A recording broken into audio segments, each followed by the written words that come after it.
Good evening, ladies and gentlemen, and welcome to the No Name Cinema Society, the film review show that digs just a little bit deeper. It is Monday, November 11th, 2019, and we are here with our Indie Spotlight, episode 57.2, and we're going to look at the film Two Lovers as we are looking at indies from 10 years ago. Hi, everybody. My name is Jonathan Betzler. I am in New York City, and for those of you who are fans, you might recognize where this background, but it's usually not me that's here. I am in the apartment of Society member George Pappas. He's on hiatus, so I'm house sitting for him, plant sitting in New York. So here I am, same location, different guy, and I'm here with you tonight. And I'm excited because I didn't realize this until they mentioned it just before going on air, but this is the first pairing of these two other hosts that I've got with me. They've never done a show together or even met, quite frankly, even though they're both in Los Angeles. And so we're going to start in intros. We're going to start with a charismatic but emotional young man. Ladies and gentlemen, Alex Evans is here with us tonight. Hello, everybody. Hello, everybody, he says. And also my manic pixie dream man, Patrick Taylor, is here. Pixie? I have to look that up and realize what the hell that is. Phrase manic pixie dream girl? You haven't heard that? No. Alex, you know that phrase all too well, don't you? Yeah. Not a good one, okay. Well, we've both fallen for the manic pixie dream situation. My dream is to get through the schedule. So here is the schedule of this, our 57th series of episodes, which started on Thursday, November 7th, with a review of the Edward Norton film Motherless Brooklyn. Now, of course, is the Indie Spotlight, our film Two Lovers. This upcoming Thursday, November 14th, will be our classic movie discussion of the film Faces, directed by John Cassavetes. And on Monday, November 18th, it will be our 41st Sound Off. Patrick will be back. We're going to play the movie game. I'm going to do the character actor spotlight that we call What's Their Bucket? And I'm supposed to count down the top 5 John Cassavetes films of all time. And that is the schedule for our 57th series of episodes. All right, so it's time for drinking. And these guys informed me early on that they are not going to drink with me this evening. I guess they don't need it as badly as I do. When I came to George's, I bought a bunch of Elysian Space Dust IPA. So a lot of my shows that we're going to do here I'm going to have the Elysian Space Dust, and that's where we're going to start. So cheers to the rest of you that are drinking with me while listening to this podcast here. Sponsor. I wish that we were sponsored. Dope, as the kids say. The kids say dope. We'll do a live taping at the brewery. Let's pitch it. I'm all for it. That's really exciting. So yes, Indie Spotlights in 2019 are looking back at indies from 10 years ago, and that is Two Lovers. The trivia that I posted on the last indie, which was a film called The Girlfriend Experience, was the star of that film shares a last name with the director of our next indie.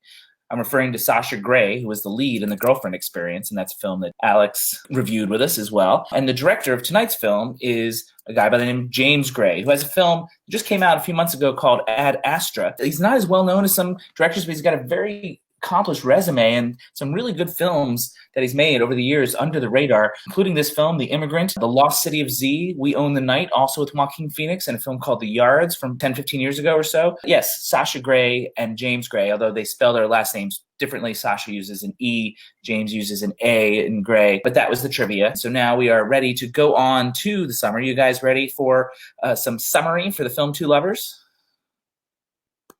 Yeah. I am prepared. They are prepared for the summary. Okay. Two Lovers, ladies and gentlemen. Leonard is a charismatic young man, but the departure of his fiancée a few years ago has left him emotionally wounded and suicidal. When a stunning but troubled young woman moves into his building, he becomes reinvigorated in a way that he thought he couldn't be again.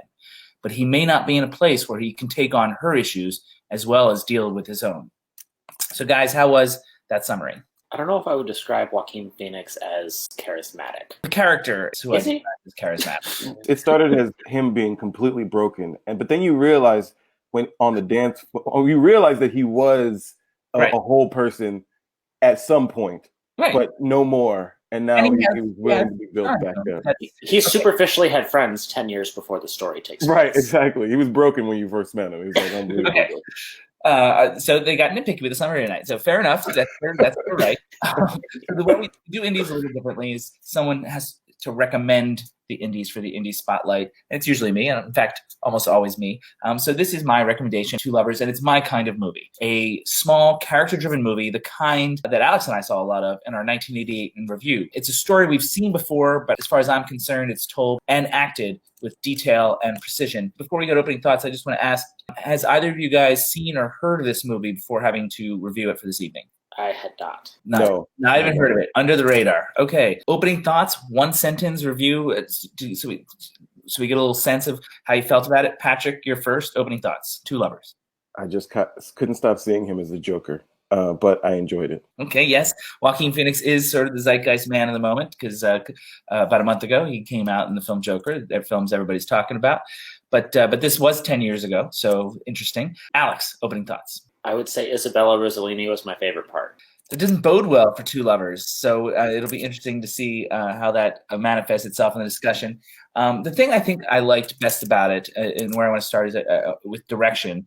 And I think its style is mostly invisible in the best possible way. Like you don't, as far as I'm concerned, you don't feel the director's hand at all.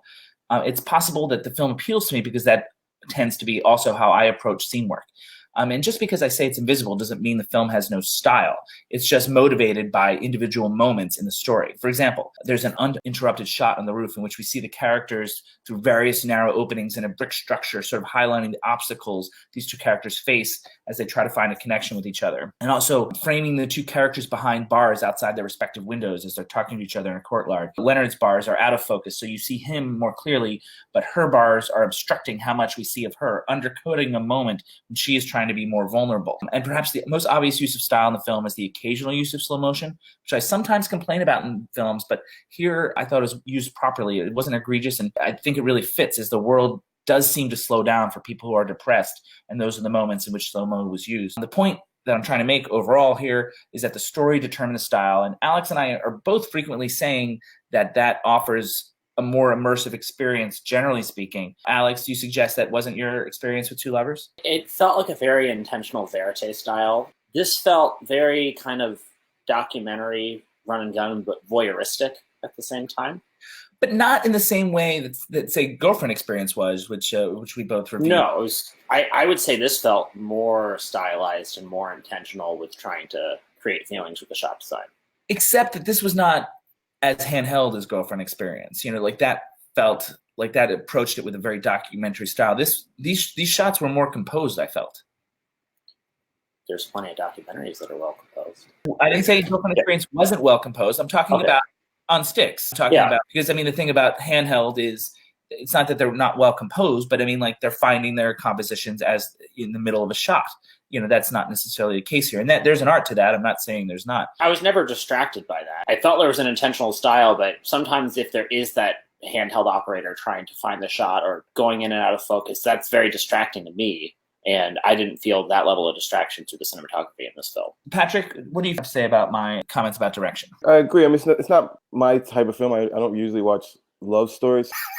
I felt like I've seen a similar structure. Sure, and I said that in the beginning. Before. I just thought it was well executed. Yeah, after I paused it and restarted it because I had to walk away from some of the sappiness and depression, I enjoyed it. I mean, living with these people was fun. I mean, I love the family. I love the mother and the father. They cared. They're kind of voyeuristic in the way that they hovered, but it was only to show how much they cared. I'm going to come back to that in the T-word situation. But Alex, I mean, I made the comment that a couple comments that applied to you. One, that it felt like our 1988 in review.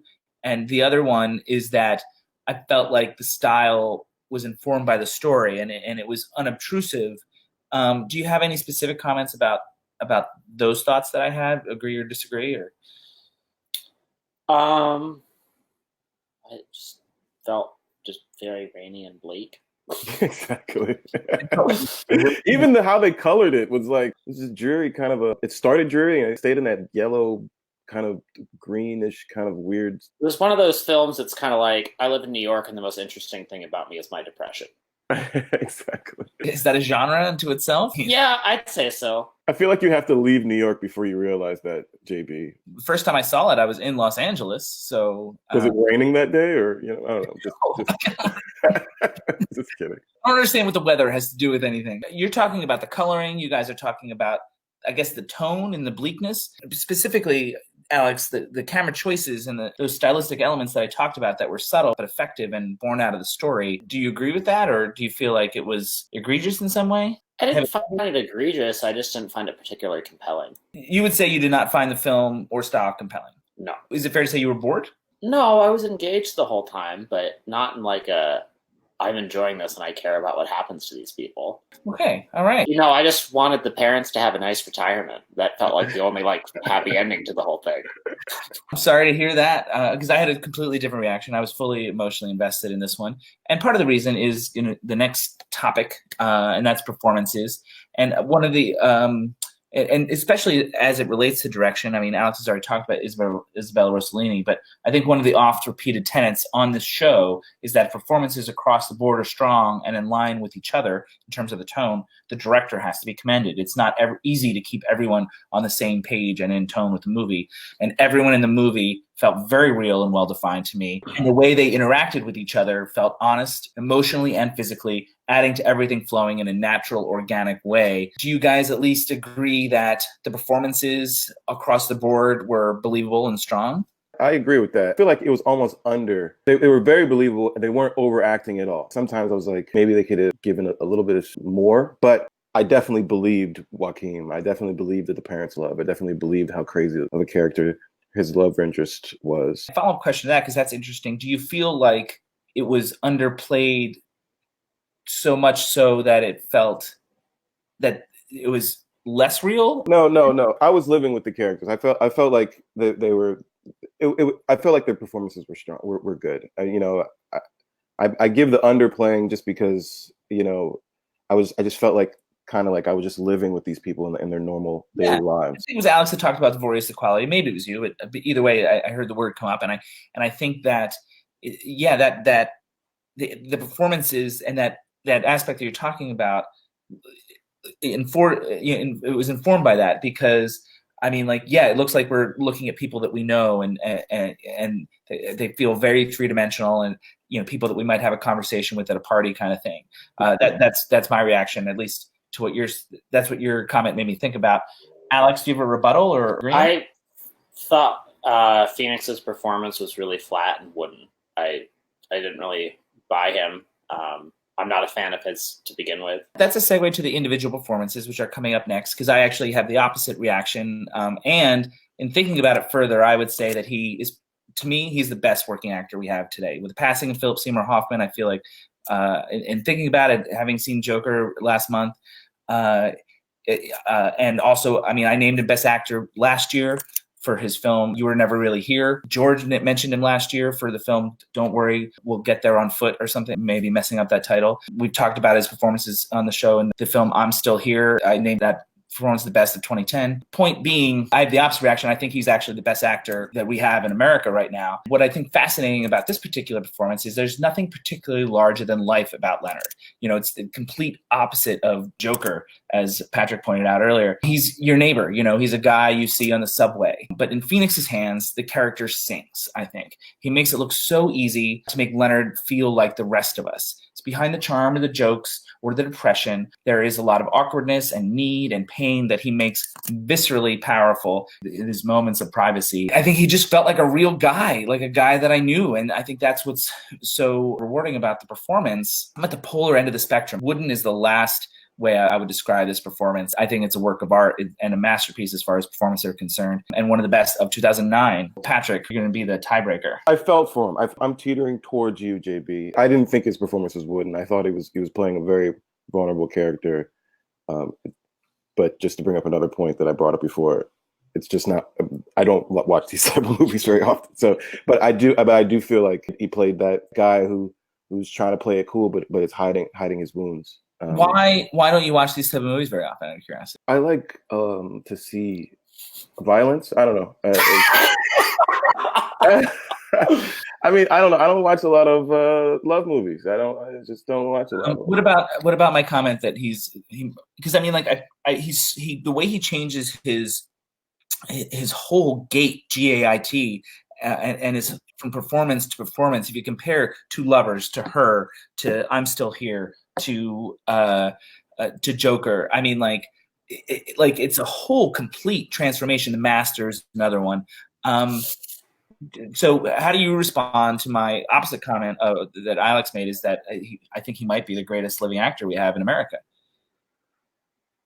Listen, his role that he played the best for me was him in Gladiator, which I really enjoyed. He was a villain in that one, and he was a villain that you love to hate. But this one, you're right. It was a transformation. And if you think about that character versus the vulnerability of this character, he definitely transforms into someone else. I don't think he's the worst actor alive. I would put him in the elite class. I don't know who I would necessarily put above him. There's a time when I would have said Philip Seymour Hoffman, but he passed, I think, in 2014, tragically. So, and I hadn't thought about it much since then, because I always used to say Philip Seymour Hoffman, but now thinking about it, and then throwing in Walk the Line. Oh, yeah, Walk the Line. Jeez, that was a great one. Yeah, what are you talking about? He's not a bad actor. Come on, man. Well, two things. He always just plays a mumbly guy that has no sense of boundaries. But you're talking about off the camera issues. No, I'm talking about in front of the camera. But I mean, I have off the camera issues with him too. He was. I know you do. Let's segue to Gwyneth Paltrow. So because Joaquin Phoenix has not won an Oscar, but his co-star in this movie did, Gwyneth Paltrow. And I feel like, to me, she's even better here than she was in her Oscar-winning performance in Shakespeare in Love. I think she's believable at every turn, a more vivid portrayal of the manic pixie dream girl than many that we've seen. Her insecurities pile up on her faster than she has the chance to fight them. Michelle's character seems to live in a very solipsistic bubble, and Paltrow managed to make that clear. And also probably reminding many of us of people we know from our own lives. Guys, where are you in Gwyneth Paltrow? I thought she did a great job, and I found her believable in the role. And I appreciated that they didn't go into a bunch of backstory with her. What I think is remarkable about the performance is they didn't need to. Like, maybe because we knew people like that, I feel like we had a sense of who she was through the performance and the way that she behaved and carried herself. Yeah, it was both archetypal and specific. I thought she did great. We've all dated or had a friend who dated a girl just like that. Hopefully never again. I mean, how many of us were a little tempted by Gwyneth Paltrow in this movie that wouldn't, if she paid attention to us, we probably would have gone out with her. Like, be honest. Yeah, you lose 3 months, but then at the end of the third month, you're like, what the hell am I doing? Okay, you think I'd probably lose 3 years, but Alex, you're with me. Let's probably go out. I'm somewhere in between. Year and a half. But I did want to bring up the one more performance, and that is Vanessa Shaw as Sandra. It's a surprisingly quiet, sweet, truthful performance that she makes achingly real despite limited screen time. She doesn't have monologues or histrionics like the other characters, but that wouldn't be true or real for her character. Her character plays things closer to the vest than the other characters, and in that sense, she's the counterpoint to Phoenix and Paltrow. But that's just as much, if not more, of an acting challenge that I think she met beautifully and naturally in every way. Patrick, Vanessa Shaw as Sandra. Yeah, she was great. I didn't quite understand why she was drawn to him. He was such a broken character. She sort of explained it like she had seen him and he didn't notice her. And so she'd sort of built something up about him in her mind leading up to that. In his interactions with her, before he meets or gets too involved with Michelle, like I do feel like he is sweet and charming with her.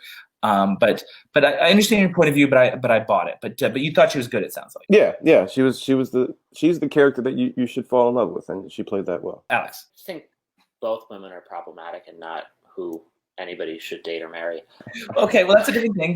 Tell me about Vanessa, though. I thought she did a great job, and I felt she was a believable part of the world. And I think you're right that if any histrionics or monologues would have felt insincere to the character. My feeling on why they were attracted to each other is these are both people in their mid to late 30s living at home with their parents that are just kind of miserable. And they're like, oh, there's another person that noticed I exist. I guess I'll do this. I was under the impression they were a little younger than that. I thought it was a late 20s situation, but I see your point. Because also think about how much younger her brother was. The age of the casting was weird. Was Gwyneth Paltrow older than Joaquin? No, they're all supposed to be the same age. Maybe it's just the lighting and the makeup. They all looked really old. They always had like the raccoon eyes and everything with the lighting because it was mostly like sourcey, like on-set light. Which was a choice that I appreciated, but still, I felt like it worked for the story and the world they were creating. The side effect is maybe it made the actors seem a little older because for story-wise, I interpreted them to be mid to late 20s, and you said mid to late 30s.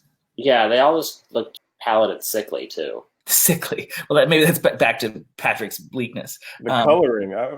Maybe it's the lighting too, but I'm blaming the colorist. Screenplay is the next section I want to talk about. First, talking about the plot itself isn't revolutionary. Boy has crush on girl, boy tries to win a girl, but she's unavailable in more ways than one. We've seen this 1,000 times, and I think it was Patrick that alluded to that earlier. But I think here it's handled and portrayed in a much more honest, relatable way. And so perhaps the best thing the screenplay did is allow the room in the pages for the quiet nuance that the actors and the filmmakers delivered. I thought the screenplay was very nicely underwritten in the best possible way. Guys, anything on that before I talked about my quibble with the screenplay? Structurally, screenplay, I mean, it worked. This is a love story. It felt like a love story. You said you weren't compelled. Do you think the screenplay has something to do with that? I don't know. This felt like a meandering story somebody would tell me about their cousin. I agree with that. A good director can take the story about your cousin and make it nuanced and beautiful. And that's what I think is the case here. So what was missing? Because I saw like the levels underneath and the depth. What was missing for you? There was the barrier of entry. I was just kind of grossed out by all the characters, and I just didn't have any compassion for any of them. Okay, all right. It's tougher egg than me when it comes to these love stories. My quibble with the movie relates to the ending itself. That's the only thing that I feel like was a little bit amiss for me. The script compresses time a little too much, maybe. Like the whole thing supposedly takes place in a 2-month period. It starts in November of 2008 and ends on New Year's Eve, which is maybe not enough time for the events of the film, for all the people falling in love with each other. Like it didn't feel like everything felt real, but then with that added information, you're like, oh, all this happened within a 2-month period. So that was a bump for me. And the final conclusion may have actually been the right ending, but it seemed to miss the note, trying to force that final redirect. And I'm going to try and dance around exactly what happens, but there's a bit of a redirect at the very end. They try to force it into the same night that other big things happen. And I think there might have been other ways to accomplish that same idea. And instead of him doing what he did, maybe just simply suggesting that he might do that down the line instead of forcing it into that same climactic evening. That felt disingenuous to me. Guys, anything about the ending or the compression of time? It just felt like it all took place in like one rainy week with a bunch of manic depressive out of control people. Manic depressive out of control people are real. So, I mean, like... Sure. Yeah, that's not my issue. The rain is the issue. It gave you no sense of time passing. That it just all felt like it was within the same week. It felt like it took place over a longer period of time. That when you stop and realize, because that they give you landmarks, you know, it's starting in November, and then there's talk of Thanksgiving, and then the climactic evening at the very end is specifically New Year's Eve of 2008. So it feels, I'm like, oh, really? It's only just still late December? Like, it was kind of a shock to me because I feel like so much had transpired, you know, in terms of the development of their relationships. Like, I felt like Michelle and Leonard must have hung out a lot more than we actually saw, and therefore, you know, they're bonding, but it didn't. I think the intensity of people in those kind of situations, like that type of thing, does happen in a few months. Also thinking I should run away to the other side of the country and marry somebody I've known for 3 months, just out of just desperation of like, I don't like my current situation. Maybe this person will be a new situation for me.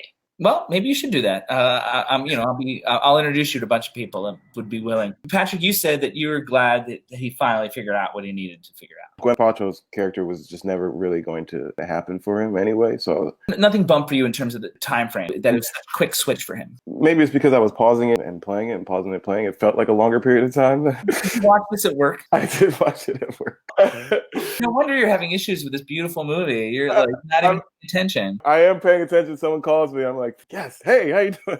I literally had like monitors of like celebrities dancing around as I'm watching this. Alex, where's the Ellen show? Alex, like you talked about the time compression, but anything bother you about that ending? I mean, I bought it. Like, I believe that's what this guy would do in that situation. If he had maybe just, instead of actually made the full turnabout, we just saw the hint of the turnabout, I think that would have worked a little better for me, because that would have made it more about his character instead of just somebody just desperate to be with someone. Definitely moving on to word, ladies and gentlemen. This is the area of the show where we talk about the themes of the movie. We try to break it down and dig a little deeper, like I said in the beginning, and try to really understand and explain and read the movie in hopefully a deeper way. A couple things I've got here. Initially, I thought when the film opened, it was going to have something to say about mental health care, but it never really got into that, leaving that scrap mostly on the table. And I went back to thinking of the title, and it's not that these two people are as much lovers with each other as they are people who are prone to falling in love and in love with their dreams. So I'm sort of calling this theme sensitive people, and that people who are sensitive, and I think Alex and I both fall into that category, Patrick not so much. We can have a hard time. That doesn't make us crazy or mentally ill. We are prone to connecting with other sensitive people, other lovers, if you will, but often find that road to be rocky because our own insecurities devour each other when we are with other sensitive people. And I mentioned earlier that Sandra was the more practically minded member of the love triangle, and she has the capacity for love, obviously, but she doesn't put all her eggs in that basket. She has feelings, but that doesn't seem to define her as much as it does the other characters. So guys, I'm pitching this theme of sensitive people, and I got that sort of reinterpretation of the title. What do you guys think about that? I think ethical non-monogamy could have really benefited all of these people. It's just like all these people like were in multiple relationships at the same time and had so much shame and guilt around it that it tore themselves apart and hurt all the people around them, rather than just being like, hey, I like all these people, I'm going to do this. And if like every person within that web of people just acknowledged that and it was in the open, I feel like all the heartbreak of this film wouldn't have happened. We had a couple things there. One, so and this came up when we talked about the girlfriend experience.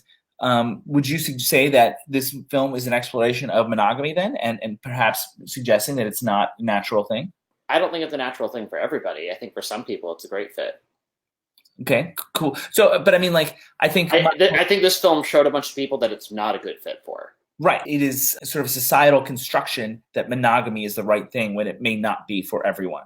Isn't that a fair statement? Sure, but it's also society doesn't give a shit about any one of these characters, so why should they care what society thinks? You're in a weird headspace today. You're suggesting what the characters should feel, but they do seem to care. Patrick, so we've got two things now. Either my theme of sensitive people or Alex's theme of monogamy. To Alex's point, it is kind of scary to think that someone would join a marriage with this much baggage that you don't know about, but everyone has baggage that they're bringing to the table. Some shared, some not shared, some healed, some wounds that aren't healed. It would be ethical for somebody to not walk into a long-term relationship with somebody in that regard. But this is a story about how people do need people. You do want somebody near you no matter what. No one is completely healed. And so it might be an allegory on everyone is coming slightly broken, but with hopes that they can be better with another person. And Patrick, that is a perfect segue to my next theme, which it's it relates to my own work and particularly my feature film Homecoming, which Patrick actually has seen, but Alex has not. And the theme is need to be needed. And so my film has a love triangle with a sensitive man who has a crush on a seemingly unattainable, very attractive and very damaged woman, eschewing the independent, practically minded woman that is dedicated to him. In both films, there is this cycle of people needing to be needed by someone else and avoiding those that need them. The film constantly refers, Two Lovers, constantly refers to someone taking care of someone else. Leonard wants to take care of Michelle, who wants to take care of the married guy. Meanwhile, Sandra wants to take care of Leonard. Leonard's mother wants to take care of Leonard. On and on, because someone needing us is more intoxicating than being needed. The latter can be suffocating and feel like pressure. The former makes us feel alive, useful. There's a very common social dynamic that is on display in a very effective way in this film, I think. Patrick, you saw my film Homecoming. Do you see the parallels? I do. And I feel like this is a human theme. It's one of those normal stories. I mean, not to say that your story isn't unique. It is what happens in life. It is what happens that's paralleled in films. Definitely, I see the parallels with your film and this one. I don't think there was an effort from my film to necessarily tell a unique story. It was trying to get underneath this very common dynamic. Filmmakers don't need to always revolutionize the story. Sometimes, just like you're saying, how well executed you can do that love story. After hearing Alex's reaction to this film, I suddenly don't want him to watch mine. He's like, see, this is why you shouldn't love anybody. That's not what I'm saying. You can love everybody, just like don't be a liar and a creep.